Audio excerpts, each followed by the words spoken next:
Hi viewers, welcome to our channel. ఈ రోజు మన ఛానల్లో మరొక మంచి జాబ్ అప్డేట్ తో అయితే నేను మీ ముందుకు వచ్చేసా. సో అదే వచ్చేసి MMRCL నుంచి ఒక రిక్రూట్మెంట్ అయితే రిలీజ్ అయింది.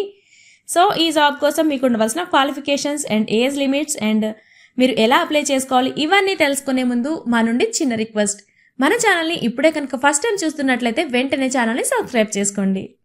సో ఈ రోజు నోటిఫికేషన్ చూసుకున్నట్లయితే MMRCL ఇక్కడ నుంచి ఒక మంచి నోటిఫికేషన్ అనేది రిలీజ్ అయింది. సో అది మనం ఇప్పుడు చూసుకున్నట్లయితే MMRCL ముంబై మెట్రో లైన్ 3 ప్రాజెక్ట్లో వివిధ జాబ్స్ కోసం అయితే ఇక్కడ వేకెన్సీస్ ఉన్నాయి. మొత్తం టోటల్గా 36 వేకెన్సీస్ అయితే ఇక్కడ ఉన్నాయి. ఇవి వచ్చేసి రెగ్యులర్, కాంట్రాక్ట్ బేస్ లేదా డిప్యూటేషన్ ఆధారంగా అనేసి ఇక్కడ మనకి చెప్తున్నారు. సో అవేంటి ఇప్పుడు మనం చూసేద్దాం.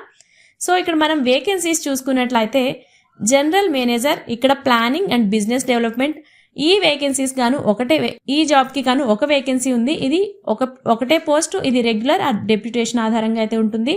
అండ్ నెక్స్ట్ వచ్చేసి జనరల్ మేనేజర్, ఇక్కడ బిల్డింగ్స్ అండ్ మెయింటెనెన్స్, ఇక్కడ ఒకటే పోస్ట్ ఉంది. ఇది కూడా రెగ్యులర్ అండ్ డిప్యూటేషన్ అయి ఉండొచ్చు. అండ్ నెక్స్ట్ వచ్చేసి జనరల్ మేనేజర్ డిజైనింగ్, సో ఇక్కడ ఒకటే వేకెన్సీ ఉంది. ఇది కూడా రెగ్యులర్ అండ్ డిప్యూటేషన్ అని ఇచ్చారు.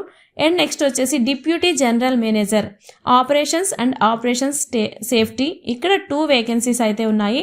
అండ్ నెక్స్ట్ వచ్చేసి డిప్యూటీ జనరల్ మేనేజర్ ఆర్కిటెక్చర్, ఇక్కడ ఒక వేకెన్సీ అనేది ఉంది. అండ్ నెక్స్ట్ వచ్చేసి assistant general manager town planning, ఇక్కడ ఒక వేకెన్సీ అనేది ఉంది. అండ్ నెక్స్ట్ వచ్చేసి జూనియర్ ఇంజనీర్ 2, ఇక్కడ సివిల్, MEP అండ్ SNT, ఇక్కడ 8 వేకెన్సీస్ అయితే ఉన్నాయి. అండ్ నెక్స్ట్ వచ్చేసి అసిస్టెంట్ IT మరియు జూనియర్ అసిస్టెంట్ కంప్యూటర్ ఆపరేటర్, ఇక్కడ 4 వేకెన్సీస్ అయితే ఉన్నాయి. ఇక్కడ మనం చూసుకున్నట్లయితే టోటల్గా 36 వేకెన్సీస్ అయితే ఉన్నాయి. ఈ 36 వేకెన్సీస్లో general and EWS and OBC కేటగిరీస్లో రిజర్వేషన్స్ కూడా ఉన్నాయి. సో ఇక్కడ మనం జూనియర్ అసిస్టెంట్ కంప్యూటర్ ఆపరేటర్కి వేకెన్సీస్ అండ్ శాలరీస్ ఇప్పుడు మనం చూసుకుందాం. సో జూనియర్ అసిస్టెంట్ కంప్యూటర్ ఆపరేటర్కి ఇక్కడ జాబ్ డీటెయిల్స్ చూసుకున్నట్లయితే 2 వేకెన్సీస్ ఉన్నాయి. అవి జనరల్ కేటగిరీలో ఉన్నాయి. అండ్ శాలరీ చూసుకున్నట్లయితే 20,160 రూపీస్ నుంచి 35,640 రూపీస్ వరకు అయితే శాలరీ అనేది ఉంటుంది. W3 గ్రేడ్ IDA స్కేల్ నుంచి. అండ్ నెక్స్ట్ వచ్చేసి ఇది 5 years కాంట్రాక్ట్ బేస్డ్ జాబ్ అండి. అండ్ ఏజ్ లిమిట్స్ మనం చూసుకున్నట్లయితే 35 years అంటే May 1st, 2025 నాటికి SC, ST, OBC and PWD వాళ్ళకైతే యాజ్ పర్ గవర్నమెంట్స్ రూల్ ప్రకారం అయితే ఏజ్ రిలాక్సేషన్ అనేది ఉంటుంది అని చెప్తున్నారు.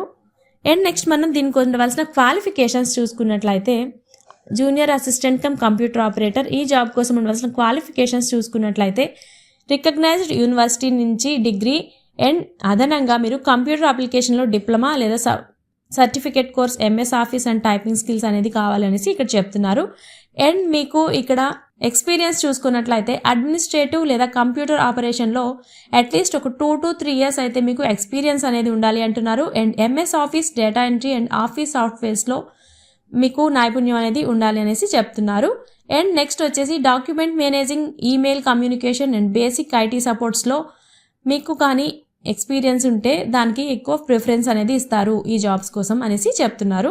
అండ్ నెక్స్ట్ వచ్చేసి సెకండ్ పోస్ట్ వచ్చేసి జూనియర్ అసిస్టెంట్ IT, ఈ జాబ్స్ కోసం చూసుకున్నట్లయితే ఇక్కడ ఒక వేకెన్సీ ఉంది. అది జనరల్ కేటగిరీలో ఉంది. అండ్ శాలరీ మనం చూసుకున్నట్లయితే 20,160 రూపీస్ నుంచి 35,640 రూపీస్ వరకు అయితే ఉంటుంది.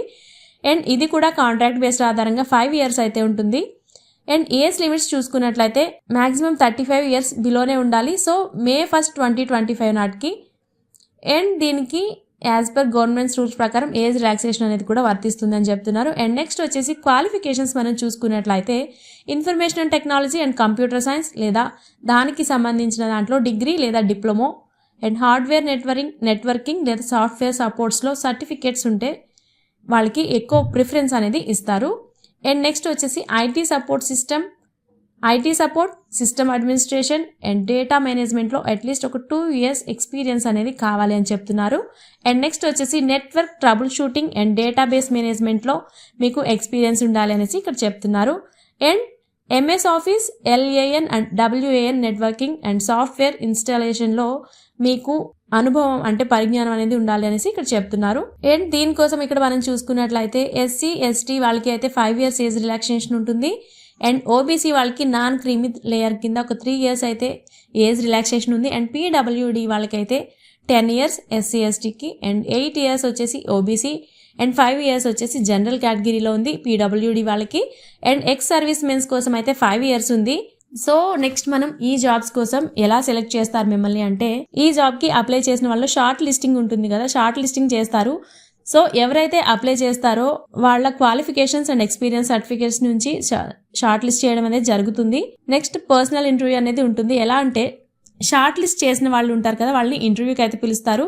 ఇంటర్వ్యూలో మీకు టెక్నికల్ అండ్ మీ ఒక క్వశ్చన్కి మీరు ఎలా ఒక ప్రాబ్లమ్ని మీరు ఎలా సాల్వ్ చేస్తారు, ఇవన్నీ కూడా వాళ్ళు చాలా క్లియర్గా తెలుసుకున్న తర్వాత మీకు డాక్యుమెంటేషన్ వెరిఫికేషన్ అనేది ఉంటుంది. సో ఇంటర్వ్యూ తర్వాత ఎంపికైన వాళ్ళు ఈ డాక్యుమెంట్ వెరిఫికేషన్స్ అంటే మీ స్టడీ సర్టిఫికేట్స్ అండ్ మీ ఎక్స్పీరియన్స్ సర్టిఫికేట్స్, ఐడి ప్రూఫ్స్ ఇవన్నీ కూడా వాళ్ళు వెరిఫై చేస్తారు. సో ఇంకొకటి ఏంటంటే గవర్నమెంట్ జాబ్స్ ఎవరైతే చేస్తూ ఉన్నారో వాళ్ళకైతే నో అబ్జెక్షన్ సర్టిఫికేట్స్ ఉండాలి.